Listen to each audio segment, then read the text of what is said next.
Kana namni akkuma salphaatti hayyama malee sa'aatii 2:40 seenuun sirrii miti. Seeraanis aladha. Namoonni kun hin qoratamne fi manni amala sirreessaa sun.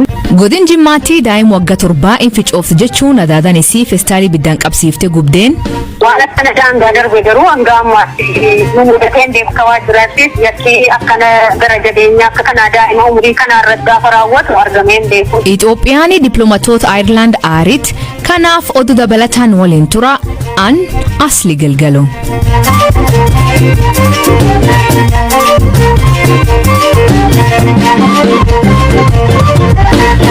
Dhaggeeffattootni oduuteen jalqabaanii gaanfa Afrikaatti ergama adda US Jeffrey Feltman turtii Itoophiyaa taasiseen booda kalee gara United States deebi'ee waan ergahaanii fi argirraatti gabaas dhiyeesse.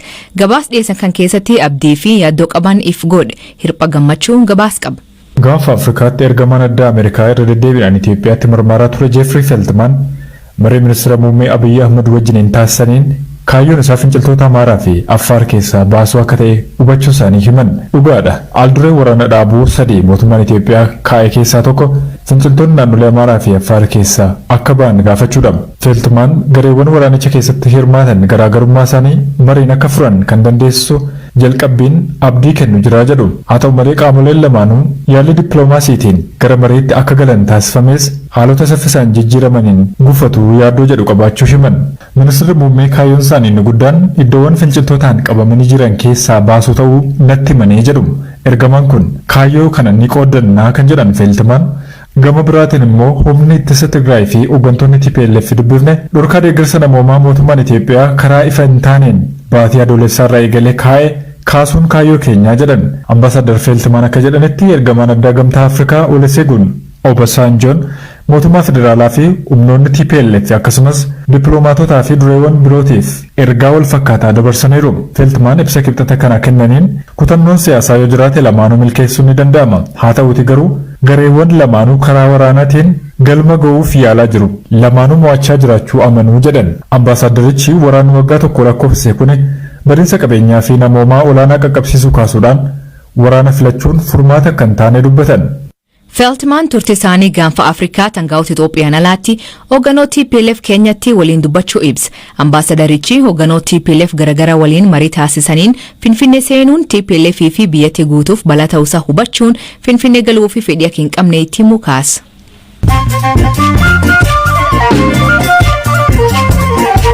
Dhaggeeffattootni ammoo gaggabaaboo addunyaa isanii dhiyeessaa jalqabaan Itoophiyaan dippiloomaatoota Aayerlaand aariit. Mootummaan Itoophiyaa torbaan dabree dippiloomaatitoota embaasii Aayerlaand keessaa hojjetoota 6 keessaa 4 torbaan tokko keessatti akka bahan ministeeriyaa ja'alaa beeksise. Itoophiyaan murtee kan fudhatteef ejannoo Aayerlaand waraanaa fi rakkoo namoomaa biyyatti keessa jiru ilaalchisuun man maree nageen mootummoota gamtoomanii dabalatee sadarkaa idil addunyaatti qabaatirraa kan ka'e. Aayerlaand gamisiitiin murtee Itoophiyaa kanaan gadduu isii ibsite. Erga ministeerri muummee Abiy Ahmed gara waraana deemuun lol finciltoota TPLF irraa taasifamaa jira akka geeggeessu beeksise namoonni bebeekamoon haaluma wal fakkaatuun waraanatti akka duulan himaa jiran atileetota, namoota siyaasaa, weellistoota, abbootii qabeenyaa akkasumas paartiilee mormitoota irraa namoonni of baasaa jiran. Namoonni kunneen dabalamuun erga lolii hammaatee fi finciltoonni TPLF gara Finfinneetti qajeeluu jiraachuu isaanii beeksisan. Dhaabbanni mootummoota gamtoomanii adoolessa 7 waggaa cufa guyyaa addunyaan afaan Swahilii kabajtuu ta'uu labse. Swahiliin afaan Afrikaa bahaatti guddinaan fayyadaman ta'ullee jiddugaleessaa fi kibba Afrikaatti illee hin dubbatamu. Kun afaan jalqabaa ka Afrikaa keessa beekamtii argatee guyyaa kabajaa UNESCOon kenniteef. Boon cimaa Soomaaliyaatti uummata miidhaa jiruu fi mootummaan biyyattii labsii yeroo muddamaa labse. Ministeerri muummee Soomaaliyaa Hussein Roble uummanni Soomaalii fi hawaasa idil addunyaa akka isaaniif birmatu gaafate. Sababoon kanaa fi horiin hedduun dhumatee bakkeewwan gariitti namni du'uu himan. Kaampaniin teknoolojii guddichi Apple dhaabbanni Israa'el NSO jedhamu maamiltoota isaa Apple fayyadaman jala odeeffannoo hatuu yookiin haka gochuu yaalee jechuun himate. Sooftiweeriin NSO'n oomishu bilbilawwan iPhone fi Android ta'an kamiidha yoo ta'u ergaawwan gaggabaaboo suuranii fi iimeelii galmeessuuf akkasumas haasaa bilbila butuuf kan qophaa'ee jedhan. NSO'n ammoo shororkeessitoota fi namoota akka hojjetan irratti xiyyeeffachuu hima. Haa ta'u malee sooftiweeriin kun falmitoota mirgoota namoomaa namoota siyaasaa fi gaazexeessitoota butuu fi faayidaa roolaa himanna jedhu irraa dhiyaatan. Laayiberiyaatti miseensota waraanaa 200 qacaruu fi beesis bahee fi dubartoonni 7,000 ol dhiyaachuun dhaga'ame. Waraanni biyyattii ka Ameerikaan leenji'u kunin diqa waan ta'eef dabalachuuf beesis kan dhiyeesse.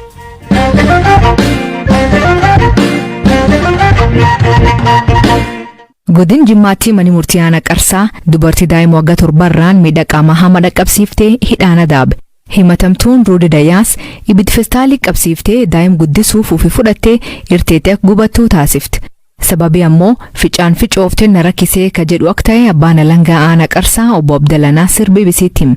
Himatamtuun tun godin Jimmaa aanaa Qarsaatti barsiiftumaan barumsa waachoo yoo taatu daa'ima obboleessisii in guddis jechuun godin Wallagga Bahaa aanaa Limuutti fudhatti. Karaa hojjettuu caas gandii akii kunitti mudateetiin akka birgahan kan himtu itti gaafatamtuun wajjir dhimma dubartoota fi daa'immanii aanaa Qarsaa Aadde Zeenab Bagidii waan daa'im kan erga'ee akkanaan ibsiti. Akkuma sana miidhamteetu bishaan waraabdee galtu kufte kanarraa kaasee maal taateeti kana tokkoltu waan arge jettee qorannoo gaggeessitirraa kaasee intalli akkasittiin seetu na gubee jettee gaafa isheen gaafattu waan deebii akkasii waan deebisteefiif deebii ishiirraa kaatee ol qabdee gaafa laaltu gubaatii cimaadha sanaan iseedhaan itti darbanii wal lolanii ilmoo adaadaa kootiiti akkamitti maaltu si galche waan arge jedhanii turte milishaatti waamtee qabdeenuu fidde. Kanarraa kaanee nutis milishaa fi dhimma dubartii fidde sanaa daa'ima jennee isee qabamtee akkasiin dhuftu taasifne waajjira poolisiitti ergine achirraa kaasee ragaa jaruma lamaantu ta'ee jechasi gaafuma poolisiidhaa jecha kenniturraa kaasee jecha amantaati kan isiin kennitu ragaa siifa sanaan qindeeffannee mucaa battalumaan buufata fayyaa gaafa geessinu riifar jedhamee riifar gaafa jedhamu karuma waajjira keenya dhayxee akka yaalamtu namoota 3 poolisiirraa nama tokko waajjira keenya nama 2 kallattii sanaatiin hospitaalli federaalaa Jimmaatti dhiisteeti kan isiin yaalamaa turte bifa kanaatiin waan jecha amantaa jalqabarraa kaasee ofii kenniteef immoo waggaa 3 fi 7 adabamteeti kan isiin jirtu. Akkaanaa keenyaatti amma yoonaa yakka akka kanaa daa'ima irratti raawwannaan hin arginu. Yakki daa'imman irratti raawwatu yoo baay'ate reebicha uleedhaan wantoota garaagaraatiin darbee humnaa ol hojjechiisuun hin mul'ata. Waan akkana daangaa darbee garuu tarkaanfii gara jabeenya akka kana gaafa fudhatan yeroo nu mudatan yeroo dhiyoo sana dhaqus jiraataa dhumaanichaati. Waan akkana daangaa darbee garuu hanga ammaatti nu mudateen beeku waajjirichatti ijoolleenis akka himanitti akka waajjiraattis yakki akkana gara jabeenya akka kanaa daa'ima umurii kanaarratti gaafa raawwatu argameen beeku. Abbaan alangaa gochichi halkaniin raawwatamuu isaa daa'ima ofirra ittisuu hin dandeenye irratti raawwatamuu isaa akkasumas himatamtuun yakkichi firuu ofirraatti kan raawwatu ta'uu isaa akka yaada dabbe cimsuutti akka qabamuuf dhiyeessuu isaanii obbo Abdallaan hima. Gam himatamtuutiin immoo gochichi raawwachuu isii amanuu fi gaabbuun isii akkasumas kuusa yakka kan hin qabne ta'uu isaa akka yaada dabbe salphisuu qabamaniif himan. Mani murtii aanaa Qarsaa dhimmicha erga qorateen booda himatamtuu Ruudi Dayaas irratti hidha waggaa 3 fi 7 irratti murteesse.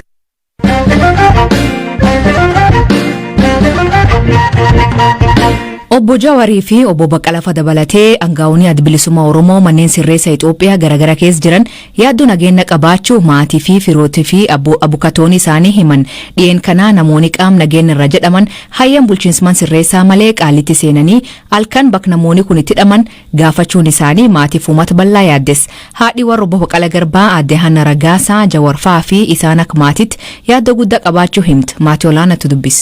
Yaaddoo nageenyaa hin qabu. Baay'ee qabu. Maaliif namni yeroo malee abbaan barbaade ol seenee yoo abaluun hin barbaade yoo jedhe yaaddoo sodaas namatti naqaa isaanis hin yaadda'u nuunis hin yaaddofnaan isaanis immoo namni amma fakkeenyaaf namni isaan hin beekne namni isaan ergama isaa hin beekne namni isaan laftinni dhufe hin beekamne akka tasaa yoo irra ba'e kun nama yaachisaa kun nama naasisa. Amma haalli achi jiru maal fakkaata? Maal taajjabdan isin ennaa achi deemtanii ilaaltanii deebitanarra? Egaa waan ani taajjabe waan addaa hin jiru. Akkuma durii kootii nyaata kennee namoonni immoo baay'ee baay'atu.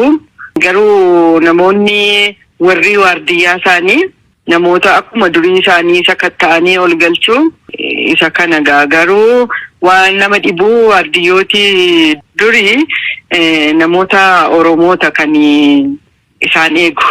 Amma garuu namoonni sun namoota biraadhaan jijjiiramanii namoota qomoo biraatiin namoota qooqa biraa haasa'uun jijjiiramaniiru. Inni kun egaa amma yaaddos namatti naqa maaliif barbaachise akkuma tasaa ka'anii namoota jijjiiruun maaliif barbaachise inni jedhamu yaaddoo namatti naqan sodaa nutti naqan. Tole adda Annaa baay'ee galatooma. Ta'uu ishee ulfaadhatis. Yaaddoon hidhamtoota kun Qaallitti, Bakjawarii fi Baqqalaanfaan jiran qofa osoo hin taane hangaa'ota bilisummaa Oromoo dabalatee kanneen manidhaa galaan jiran maatiif abukatoon gaafachuu waan hin dandeenyeef shakkii uumuu himan. Abukatoo hidhamtoota keessaa tokko ta'e obbo Tuulli Baay'isaa yaaddoo nageenya kan ilaalchisuun akkan jedha. Kamisa darbe kana galgala sa'aatii 2:40 irratti namoonni poolisii federaalaa fi humna tikaa biyya kanaa irraa dhufni kan jedhan galgala makiinaan mana hidhaa sanaa balballi banameef yoo seenu isaan immoo makiinuma sana jala bu'anii yookaan makiinuma sanatti maxxananii dallaa sana yookaan mooraa mana hidhaa Qaallitti akka seenanii fi akkuma seenanii immoo makiinaadhaa bu'anii Jawaar Faayisatti hidhaman jedhanii akka waardiyoota yeroo sana achi turan akka gaafatan waardiyoonni ammoo isin eessaa dhuftanii isin eenyu fa'i yeroo kana dhufuudhaaf yookaan seenuudhaaf fayyama qabdu jedhanii yoo gaafatan bakka akkasiitti dhufnee kanaafuu seenuu dandeenya jedhanii kana booda waardiyoonni isin hooggantoota isaanii waamanii hooggantoonni mana adabaa sun dhufanii fayyama seenuudhaaf fayyama isin qabdanii haala kanaan seenuu hin dandeessanii jedhanii gaafa gaafatan gidduu isaaniitti wal mormiin akka uumamee fi kana booda warri diidaa dhufan sun hayi nuti haalli nageenya obbo Jawaar fa'aa Baqqalee fa'aa maaliin akka jiru mirkaneeffachuu dhufne jedhanii dallaa sana gadhiisanii akka ba'anii kan nuti himanii. Isuma kana yoo laallu haala akkasii kana dura uumamee hin beeku manni hidhaa sun ofiisaa maqaan isaa bakka mana hidhaa eegumsa olaanaa jala jiru kan jedhudha. Bakka kana namni akkuma salphaatti hayyama malee sa'aatii 2:40 irratti seenuun sirrii miti. Seeraanis aladha. Namoonni kun hin qoratamnes manni amala sirreessaa sunis silaa namoota kana qabee qoratee to'atee maaliif akka isaan dhufan eenyuuf akka isaan ta'an kana ifa godhee yoo yakkaa wanti gaafachiisu jiraatellee gaafatee qulleessuu qaba malee namoota kana akkatti gallakkisuu hin qabu ture. Haala kanaan sababa isaan gallakkifamaniif maamiltoonni keenya namoonni kun seenuun isaanii akka seenan immoo maqaa keenya dhahanii nu gaafachuun isaanii nagaadhaaf kan dhufanii miti. Nageenyi keenya rakkoorra kan jiru ta'uu isaa nutti argisiisa jedhanii isaaniif warri maatiinis jabeessaniiti kaasuu jechuudha. Kabraa maatiin kan kaasanii namoonni kana dura jara kanatti dhiyaatanii fi wal beekan eegdota isaanii kan ta'anii jijjiiranii kan jedhu. Waan isaan jijjiiraniif hin beeknu nu isin gaafan reefudha dubbiin kan gadi bahee kan abukaatota bira ga'ees kaleessaaf dheengaddaa maaliif namoonni sun jijjiiramanii jiraa sanatti aansee namoonni kun maaliif dhufanii kan jedhu wanti beekamu hin jiru. Baay'ee isaan kana qofaa miti amma namni mana hidhaa keessa jiru nageenyi isaanii kan sodaachisaa ta'e kanneen hooggantoota ABO ta'an illee kan duraan magaalaa Galaan keessa turani jedhama malee namni argee jiru maatiin hin dubbisu abukaatonni hin dubbisanii kanaaf bal'ina qaba jechuudha wanti isaa kan Qaallitti kana obbo Jawaar fa'aa qofa otoo hin ta'in hooggantoota ABO irratti illee rakkooma akkasiitti jira jechuudha. Isin akka maamila keessaniitti maatiin immoo yaaddoo kana bakka kamitti iyyateera? Egaa iyyannoon akkuma argaa jirtan iyyannoon ajaji mana murtii baay'een isaas raawwatamaa hin jiru. Nuti amma garam geessinaa eenyutti iyyanna kan jedhu akkasumatti qabannee irratti mari'achaa jira jechuudha. Itaanan abbaa alangaa waliigal federaalaa obbo Fiqaaduu Tsaggaa yaaddoo uumamte kanirraa ammaatti odugaa qabaachuu baatullee mootummaan nageen hidhamtoota itti gaafatamummaa qabaachuu himu. Akka mootummaatitti eegumsa mana sirreessaa jiran keessa shakkamtoota hidhamtoota hundumaa eeguun dirqama mootummaati. Kunis godhamaa jira. Maatiin illee abukaatoon isaallee dhufanii kanatti kaasanii jiru. Hin barreeffamne hagamma. Yaaddoo maatiif abukatoonni qaban kana bulchiinsa mana sirreessaa federaalaatti dubbi hima akka ta'an obbo Garramoo Yaloo bilbilee fi argachuu hin dandeenye.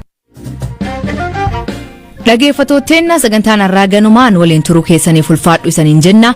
Mammaansi galgal hanaa du'ee jettee boof mataa irra hin ejjatin. Hiikan isaa maali? Kooment keessatti nu beeksisa. Sagantaa kan qopheesse Biraanuu Gammachuu gam teknikaatiin Oskar Bungaa keessaniif dhiyeessan Asli Galgalooti. Akbor isaati akkana nagaa waaqa kee bulaa oraa bulaa deebana hangafamaan dhan bulaa.